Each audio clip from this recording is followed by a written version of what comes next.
again, it's Nerdy Suburban Farmer here. Got a worm update video as I'm harvesting 2 of my bins within the next week or 2. I figured I'd make a video showing how I make the bedding. So I start with cocoa coir. I prefer that to any other medium, and I'm making sure it doesn't have any lumps. Then I add shredded cardboard and paper to it.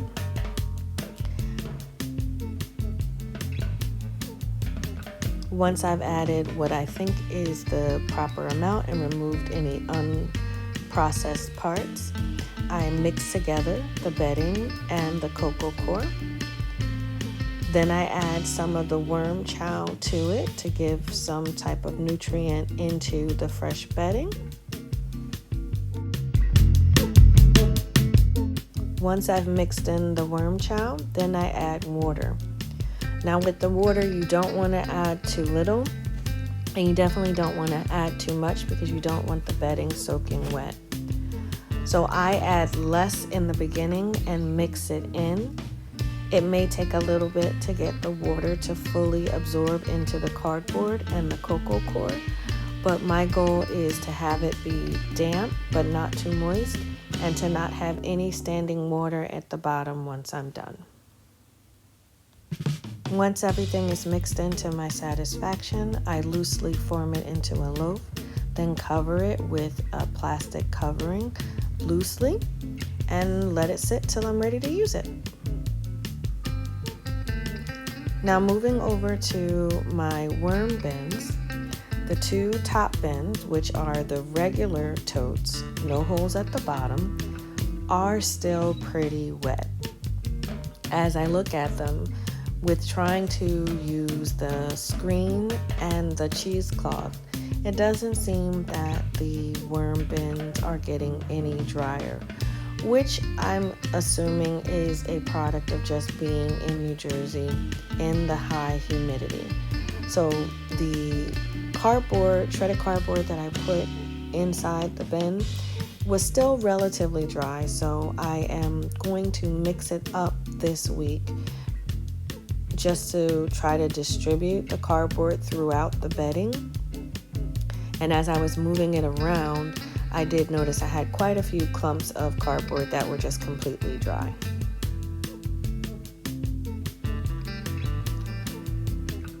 I found pretty much the same thing in the second regular tote. A lot of spaces that were super wet and a lot of places where the cardboard wasn't evenly distributed and it was still dry. So for both bins, I'm just mixing them up together to redistribute the cardboard. There really wasn't any places that I saw in the bins where there was a lot of food left over.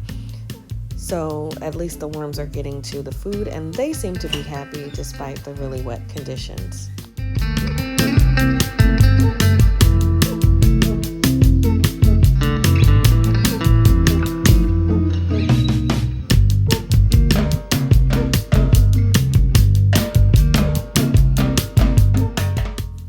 With both bins still being pretty wet, I am going to add additional layers of cardboard to it to still try to dry them out. I have a preference for drier bins. The worms seem to enjoy the much wetter bins, but I'm still going to try to get some of that moisture out of both of the 2 regular totes.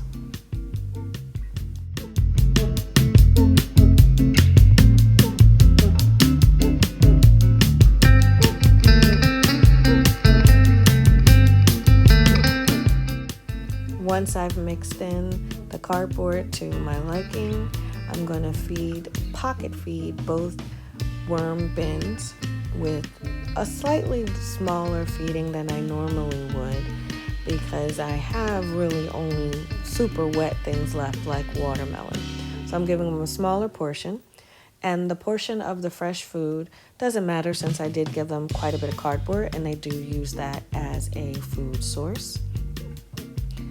And then once I've given them their food, I will put the worm grit on top and then cover it up.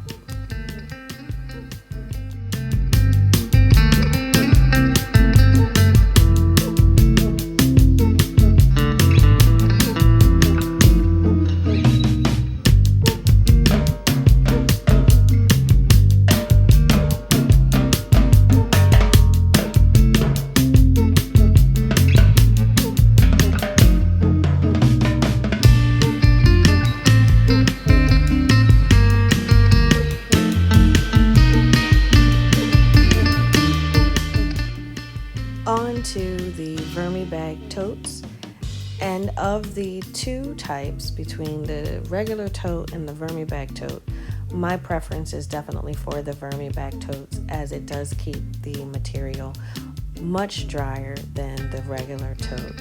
So the proof is in what you can see right now. The composted material is definitely drier. It has that crumbly texture that I prefer, and again, the worms are pretty happy in this one. Now squeezing it, it does hold the shape, but it moves apart really quickly. It doesn't clump. So this bag is looking good.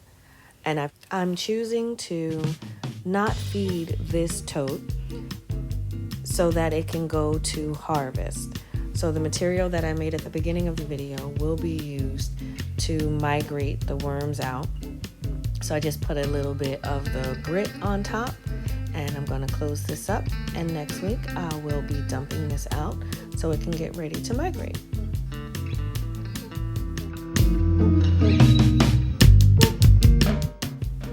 Moving on to the second vermibag tote. This one, just like the other vermibag tote, had a much drier composted material inside. This one was just a little bit drier than the other one. Not too dry where I was fearful that the worms would not have enough moisture, but just more of the texture that I prefer when harvesting. There weren't many clumps of food inside, just the sprouts that recently came up, and the cardboard was pretty much composted as well. So this bag as well, I chose to prepare for a harvest. So it's just gonna get some worm grit and then closed up to wait a week.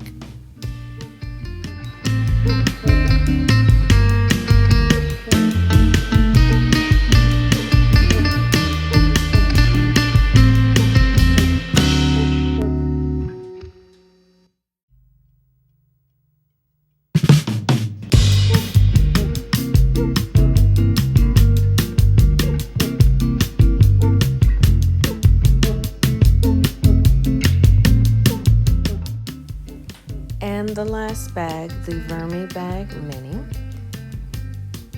From last week, the mini was quite a bit wet, and the worms had migrated towards the top from the harvesting 2 weeks prior. So in looking at this one, the material on the top does look very good.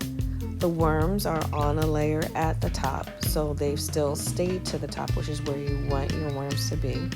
But the material, again, got a bit damper. So as with my regular totes, I've decided to add a bit more cardboard, hoping to dry it out instead of just adding food.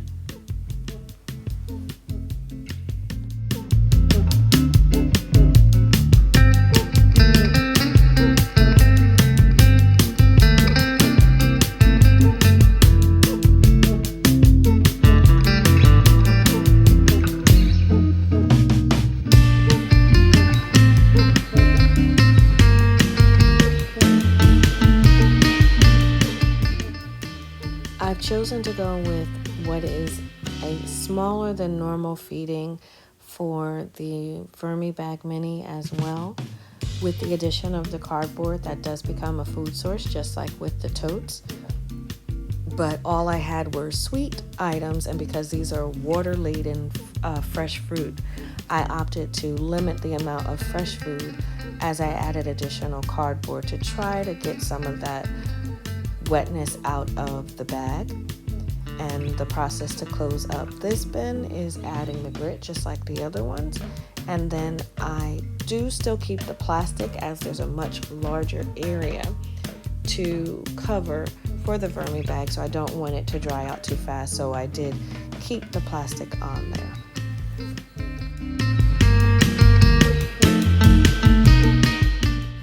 And that concludes this update video on the worms. Join me next week when I will begin my migration and baiting of the worms. I do hope you've enjoyed this today. Thanks for watching.